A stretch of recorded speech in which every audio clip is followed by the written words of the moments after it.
Hello everyone, welcome to Bind EduTech. Students, हम लोग NEET examination में आए हुए जो प्रीवियस ईयर क्वेश्चंस है उस पर डिस्कशन कर रहे थे और अभी क्लास 11th का जो चैप्टर चल रहा है फर्स्ट यूनिट है जिसका नाम है यूनिट्स एंड डायमेंशंस, उस पर हम लोग पढ़ाई कर रहे थे। विशेषतः हमारा अभी कुछ वीडियो से फोकस डायमेंशनल एनालिसिस पे था। आज उसी में आगे बढ़ेंगे और देखते हैं नेक्स्ट क्वेश्चन क्या है। ओके, ये आपको dimensional analysis and it's applications कि डायमेंशनल एनालिसिस का कहाँ कहाँ एप्लीकेशन है, तो आज उसी पर क्वेश्चन है। If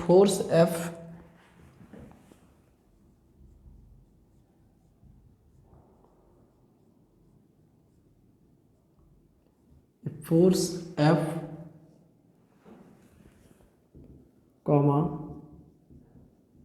acceleration a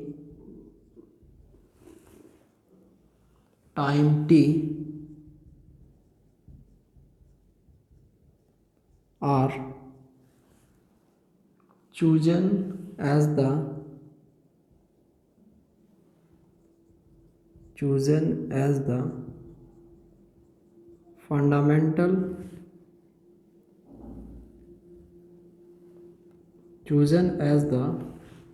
fundamental physical quantities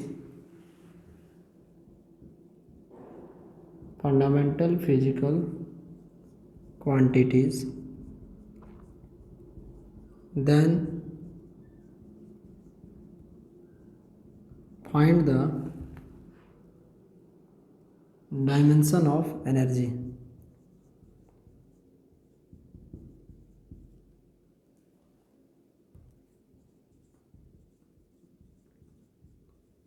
इसमें आपको सबसे पहले first option F(a-1t) F(a-1t), second option है F(a-t), थर्ड ऑप्शन है F(a-t2) एंड फोर्थ ऑप्शन है F(a-t-1). ये प्रश्न बहुत ही रिसेंटली आपको जस्ट 2 साल पहले 2021 में पूछा गया था।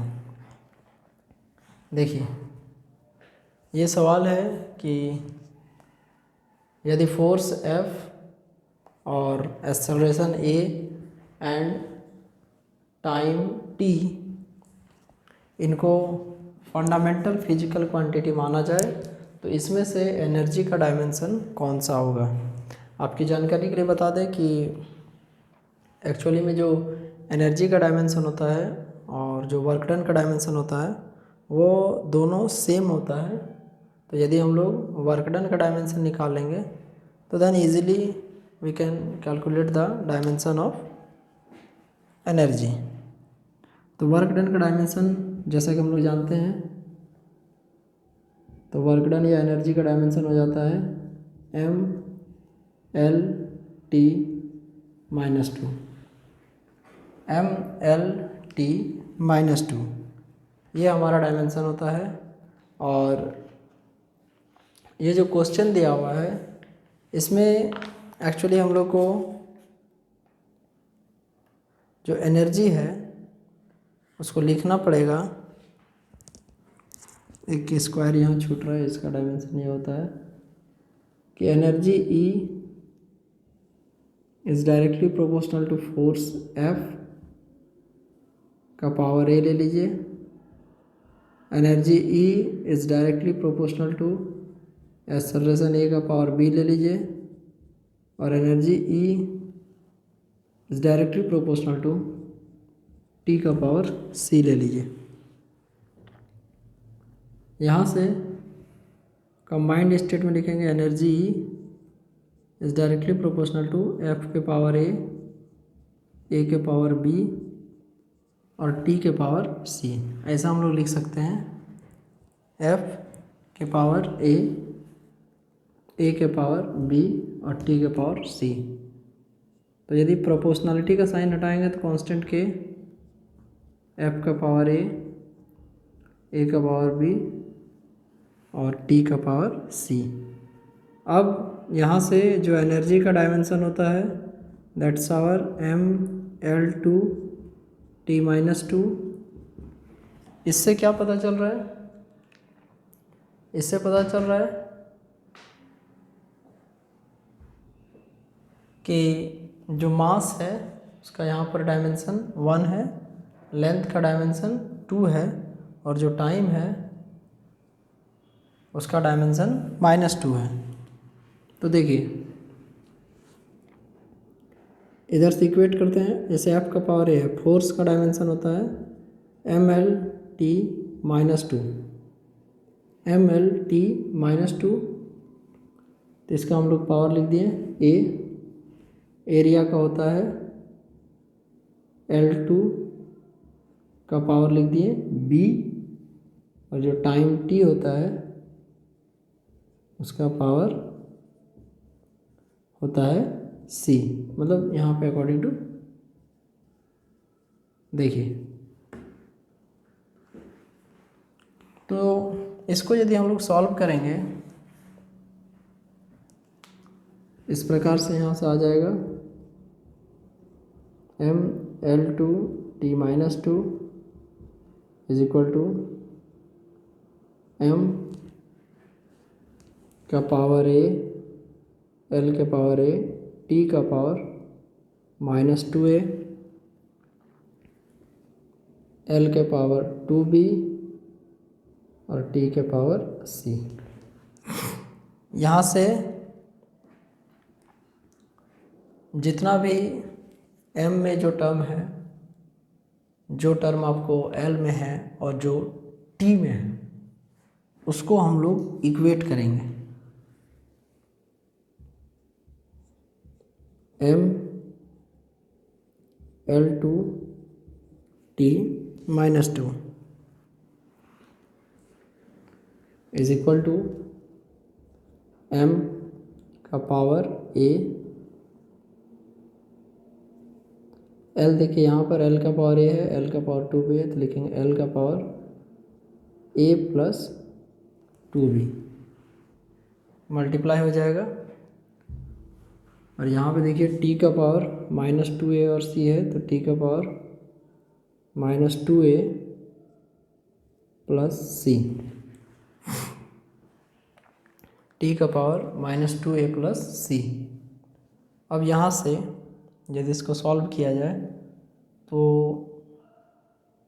दोनों साइड कंपेयर करने पे हम लोग को ये मिलेगा कि a का जो वैल्यू है वो आ जा रहा है 1, यहाँ पर 1 है, और a प्लस बी इधर है तो इधर l का पावर 2 है तो ये आ जाएगा 2, और जो -2a प्लस c है तो इसका वैल्यू आ जाएगा -2। तो अब हम लोग इसको सॉल्व करके देखेंगे। ये दोनों साइड को सॉल्व किया जाए तो a का वैल्यू आ गया 1। अब यहाँ से सेकंड पार्ट में a प्लस 2b बराबर 2 है, तो इसको यदि सॉल्व करेंगे तो 2b 2 माइनस a, तो यहाँ से हमारा आ जाएगा 2b is equal to 2 minus 1, तो 2b इज इक्वल टू 1, तो b इज इक्वल टू 1/2। दोनों साइड इक्वेट करके कॉरस्पॉन्डिंग वैल्यूज़ को हम लोग यहाँ से फाइंड करेंगे। अब इसके बाद यहाँ से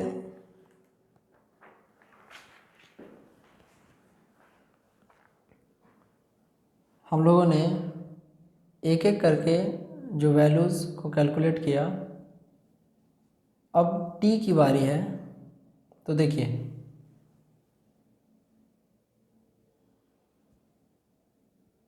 यहाँ पे एक्सेलरेशन में एक छोटा सा मिस्टेक था। इसको हम लोगों ने एक्चुअली एरिया कंसिडर कर लिया था, तो एल स्क्वायर लिखा था, एक्चुअली इसका एल टी माइनस टू होगा। एक्चुअली हमेशा से बड़ा ए को हम लोग एरिया के रूप में कंसिडर किए हैं, और क्वेश्चन में बड़ा ए लिखा हुआ था तो उसको हम लोगों ने एरिया मान लिया। एक्चुअली एक्सेलरेशन को हम लोग हमेशा से छोटा ए से रिप्रेजेंट किए हैं, और एरिया को यूजुअली बड़ा ए से रिप्रेजेंट किया जाता है, बट क्वेश्चन में लिख दिया गया तो थोड़ा सा चेंजिंग आएगा इसमें। और वो चेंजिंग कुछ इस तरीके से है कि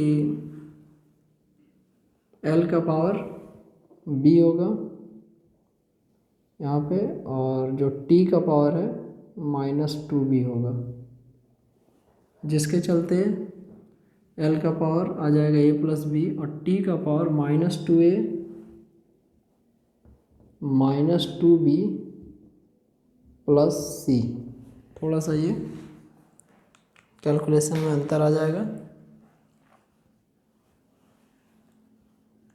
अब इसके बाद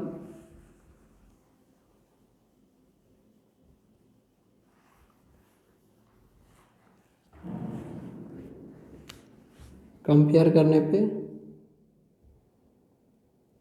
यहाँ से वैल्यू आ जाएगा a इज इक्वल टू 1, दूसरा वैल्यू है a plus B is equal to 2, और तीसरा वैल्यू है minus two A minus two B plus C is equal to minus two. यहाँ से जैसे a बराबर आया 1, तो a प्लस बी बराबर आ गया 2,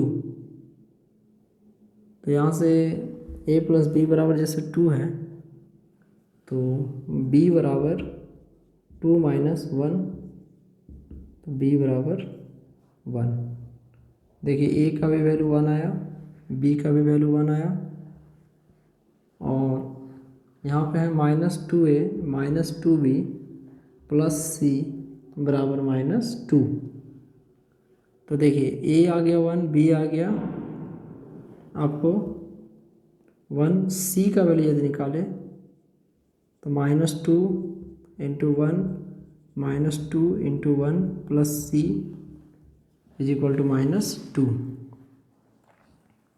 ये हो जाएगा माइनस टू और minus two, minus four plus C बराबर माइनस टू, तो सी बराबर माइनस टू प्लस फोर। इससे क्या होगा,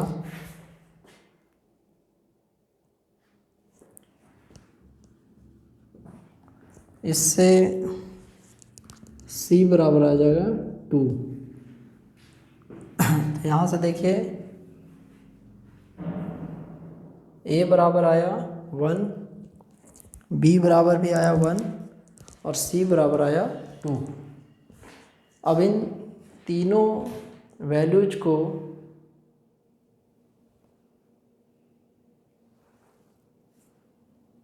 यदि बैठाया जाए तो उस समय तो ए, बी और सी ये तीनों का जो वैल्यू हम लोग को फाइंड हुआ, अब तीनों का वैल्यू को पुट करेंगे। तीनों वैल्यूज को पुट करने पे क्या फाइंड आउट होगा, फाइनल एक्सप्रेशन क्या होगा, सो देखिए। तो यहाँ से लिखेंगे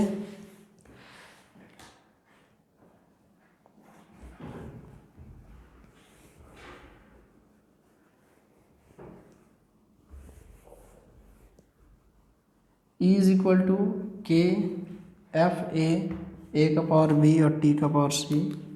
तो यहाँ से E इज इक्वल टू के एफ का 1, ए का भी 1 और टी का पावर 2। के का वैल्यू यूजुअली 1 ले लीजिए, E बराबर एफ ए टी 2। इसका हो जाएगा option number C, F A T 2। अब इसके बाद इसी तरीके से नेक्स्ट जो सवाल है ये 2021 का था।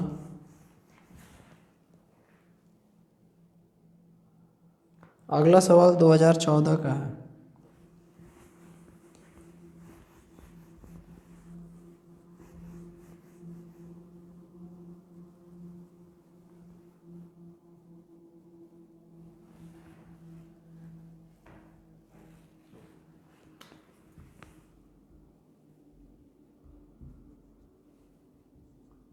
क्वेश्चन है, if force, velocity and time are taken as fundamental units, if force,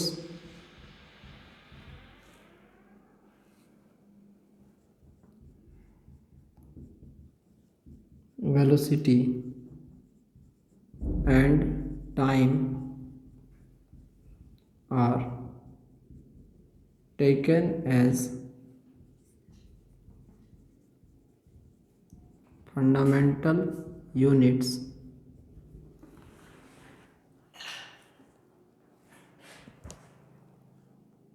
then the dimensions of mass are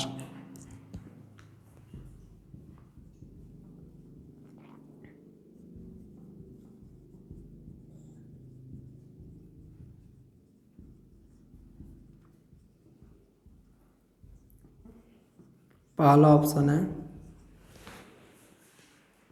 F भी टी का पावर -1, एफ भी टी का पावर -1। दूसरा है एफ भी टी का पावर -2। तीसरा है एफ भी -1 टी -1, एफ भी -1 टी -1। और चौथा है एफ भी -1 टी। अब इसमें आपको पूछा जा रहा है कि यदि फोर्स, वेलोसिटी और टाइम इन तीनों को फंडामेंटल फिजिकल क्वांटिटी कंसीडर किया जाए, तो यदि इसको फंडामेंटल फिजिकल क्वांटिटी कंसीडर करते हैं तो देन मास जो होता है उसका डायमेंशन इन चारों में से कौन सा होगा। तो इसके लिए हम लोग फर्स्ट ऑफ ऑल मास के लिए लिखेंगे कि mass m is directly proportional to f का power a, mass m is directly proportional to v का power b, mass m is directly proportional to t का पावर c।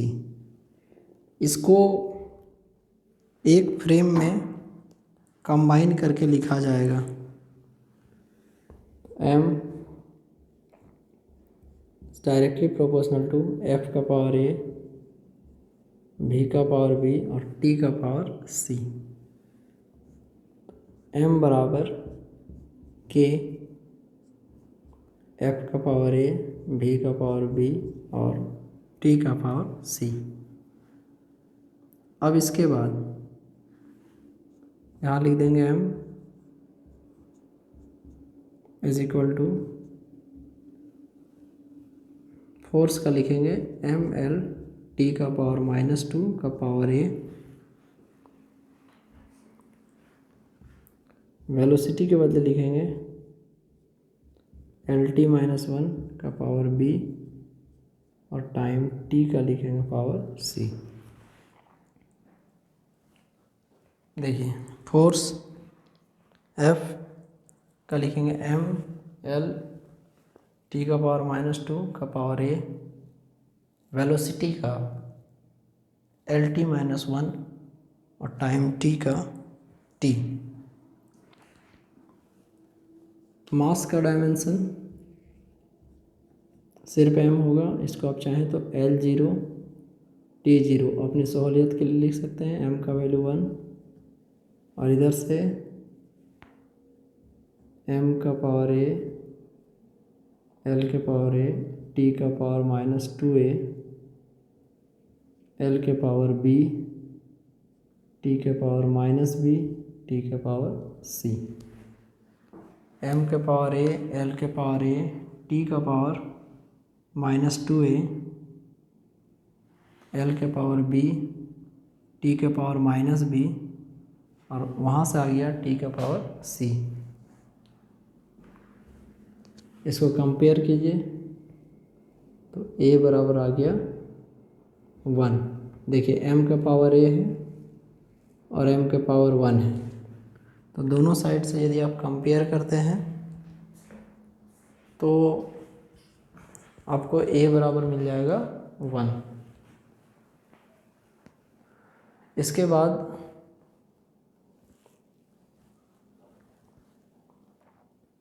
यदि l का power को देखा जाए तो प्रश्न में टोटल l कितने जगह हैं।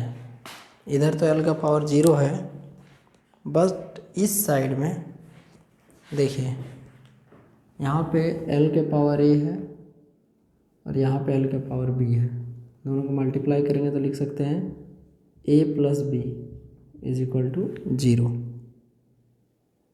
a plus b is equal to 0। l के पावर a और l के पावर 2 b दोनों को मल्टीप्लाई करके जोड़ेंगे तो यहाँ से हम लोग का आ जाएगा a इज इक्वल टू, उधर जाएगा तो -b, या ऐसे बोलिए b is equal to -a।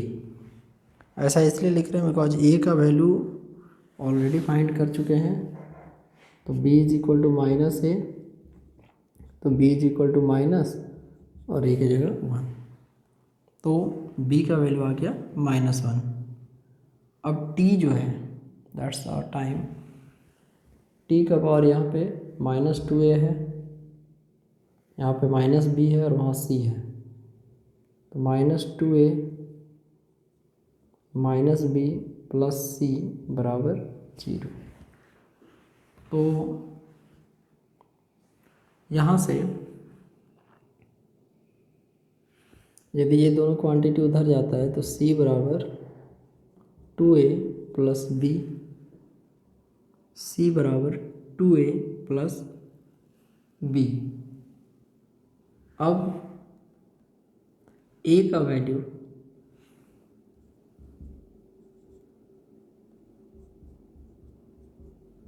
One, तो 2 इंटू 1 प्लस b का वैल्यू -1, c बराबर 2 प्लस -1, c बराबर 2 -1, c बराबर 1। तो अंडरलाइन यदि करके देखा जाए, a का वैल्यू 1 आया, b का वैल्यू -1 है, और जो c का वैल्यू आया वो 1 आया। तो ये जो इक्वेशन है मास के लिए, इसमें हम लोग क्या करेंगे,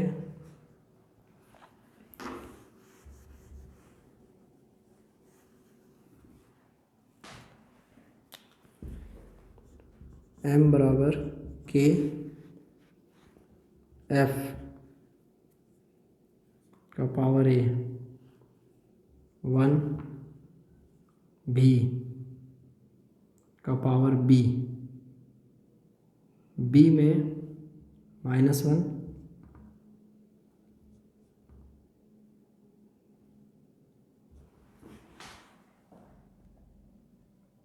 तो यहाँ पे गिवन इक्वेशन में इसको यदि ऐसे लिखा जाए f v -1 इंटू टी, तो गिवन ऑप्शन में से f v -1 इंटू टी, ये है हमारा सही आंसर। तो ऑप्शन नंबर जो डी है ये 2014 में आए हुए क्वेश्चन का सही आंसर होगा, ऑप्शन नंबर डी। अब एक प्रश्न आपके लिए, एज अ होमवर्क।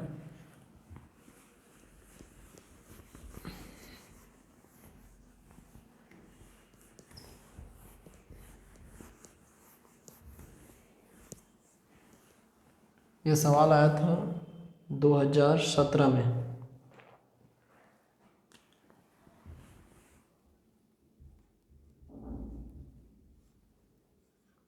क्वेश्चन है a physical quantity of the dimension of length, a physical quantity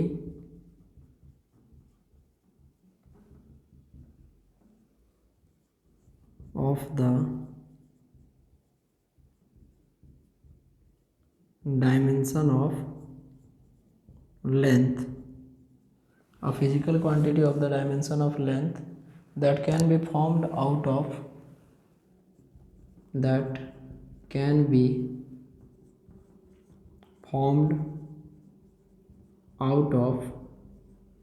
C, G and E square by 4 pi epsilon naught is, option दिए हुए हैं। पहला C स्क्वायर ब्रैकेट में E square by 4 pi epsilon not का power 1/2। दूसरा option है 1/C square E square by G 4 pi epsilon not का power 1/2। तीसरा है 1/C G E square by 4 pi epsilon not. और फोर्थ ऑप्शन है 1/C square G E square by 4 pi epsilon not, इसका power 1/2। यहाँ पे जो टर्म्स हैं, आपको एक चीज़ और दिया हुआ है कि जो C G ये सब टर्म है और E लिखा हुआ है, ये सब क्या है, तो आपकी जानकारी के लिए बता दें। प्रश्न में आपको ऑलरेडी दिया हुआ है कि यहाँ पे जो C है that's our velocity of light, जो G है वो ग्रेविटेशनल कांस्टेंट है, और जो E है वो चार्ज है।